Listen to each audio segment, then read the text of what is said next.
PR পদ্ধতিতে নির্বাচন সহ ৫ দফা দাবিতে দেশের বিভিন্ন জেলায় মানববন্ধন কর্মসূচি পালন করেছে বাংলাদেশের জামায়াতে ইসলামী। সকাল থেকে জেলাগুলোয় শুরু হয় কর্মসূচি। প্রতিনিধিদের পাঠানো তথ্য ও ছবিতে বিস্তারিত জানাচ্ছেন শাশ্বতী সরকার। কেন্দ্রীয় কর্মসূচির অংশ হিসেবে জুলাই জাতীয় সনদের আইনি ভিত্তি, পিআর পদ্ধতিতে জাতীয় সংসদ নির্বাচন সহ ৫ দফা দাবিতে ঝিনাইদহে মানববন্ধন করেছে বাংলাদেশ জামায়াতে ইসলামী। সকালে পায়রা চত্বরে শুরু হয় মানববন্ধন।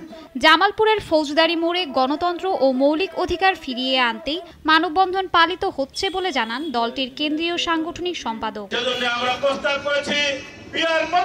৫ দফা দাবিতে নওগাঁয় মানববন্ধন করেছে জামায়াতে ইসলামী। সকালে শহরের মুক্তির মোড়ে ঘণ্টাব্যাপী মানববন্ধন করেন নেতাকর্মীরা। মাগুরায়ও মানববন্ধন করেছে বাংলাদেশ জামায়াতে ইসলামী ও ইসলামী আন্দোলন বাংলাদেশ। প্রেস ক্লাবের সামনে ঘণ্টাব্যাপী মানববন্ধন হয়। দুপুরে পিরোজপুরের টাউন ক্লাব রোডে ঘণ্টাব্যাপী চলে মানববন্ধন। জয়পুরহাটে পাচুর মোড়ে আয়োজিত মানববন্ধনের সরকারের প্রতি দাবিগুলো দ্রুত বাস্তবায়নের আহ্বান জানানো হয়। চুয়াডাঙ্গায় পৃথক ব্যানারে প্রেস ক্লাবের সামনে যুক্ত হয়ে ৫ দফা দাবি তুলে ধরেন জামায়াতের দলগুলো। ভোলায় জুলাই সনদের ভিত্তিতে আগামী বছরের ফেব্রুয়ারিতে জাতীয় সংসদ নির্বাচন অনুষ্ঠান ও জুলাই সনদ বাস্তবায়নের জোর দাবি জানান বক্তারা। শাশ্বতী সরকার, নাগরিক।